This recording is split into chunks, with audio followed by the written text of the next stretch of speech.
Now, ladies and gentlemen, that glittering eye is a good, strong component of every good speech.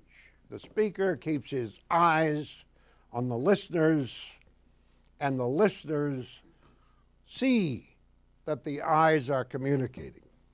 If you had ever been in a courtroom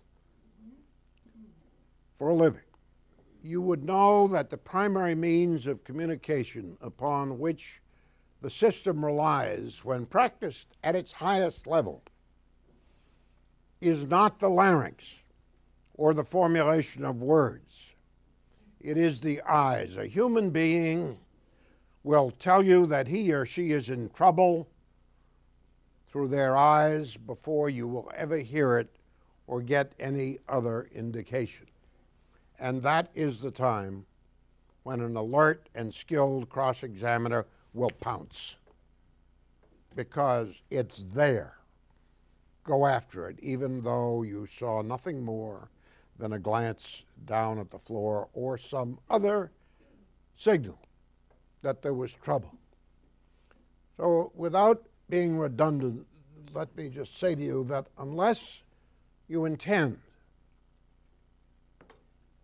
to work your memory just as you would lifting weights, and that's what's involved, you discipline yourself to remember things, at least enough to get through the talk, and if you're a good speaker, the questions with which you may get hit afterwards.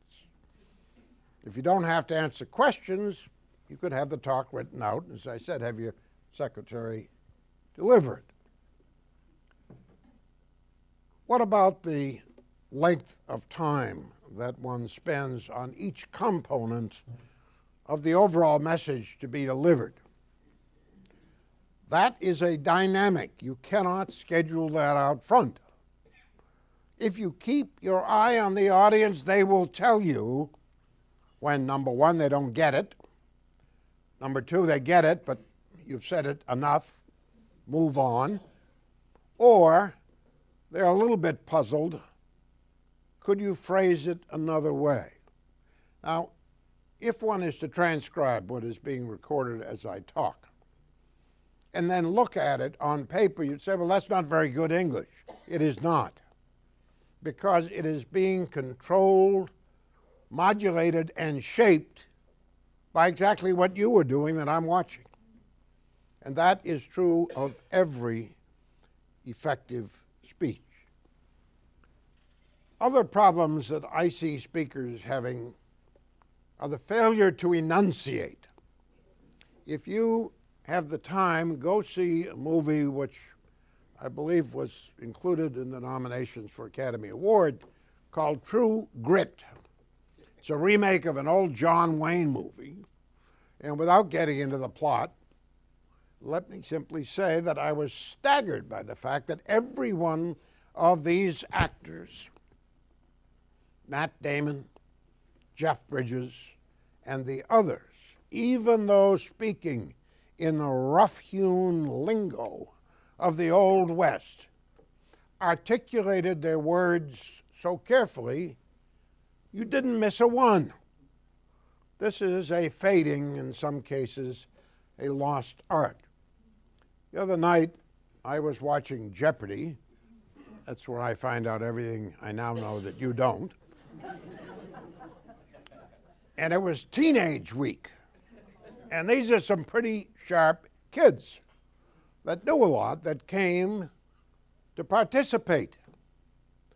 But because it has become a feature of the youngsters' method to speak so fast that the words roll up into one another, and for lack of enunciation, I don't know what they're saying half the time. This technique will not get you invited to be a speaker at groups like this or any other. You have got to enunciate and make sure the words are clearly heard by even those who may need a little help. It is said that as people move on through the years, the sense of hearing fades. I can attest to that. I am particularly interested in hearing speakers who can enunciate. You must also take into good account the acoustics within which you are working. Some very good-looking rooms are absolutely deadly. They have every device and surface imaginable to make sounds ricochet off the walls, off the ceiling, produce hollow backgrounds, etc. Some rooms, many, are large enough so that you had better have good sound equipment. Others, like this, you can reach without much more than a good, strong baritone. But you have to do your homework like everything else in life. Don't walk in 5 minutes before a talk and wave at the cameraman and the sound guy and expect everything to go right. Murphy will have gotten there before you. You must do as Susan and I did last Friday, and that's come over and look at the lay of the land and see what's going to work and talk to the videographers, because they can't say cut. Do it over again. That's not an option. They have to get it right the first time.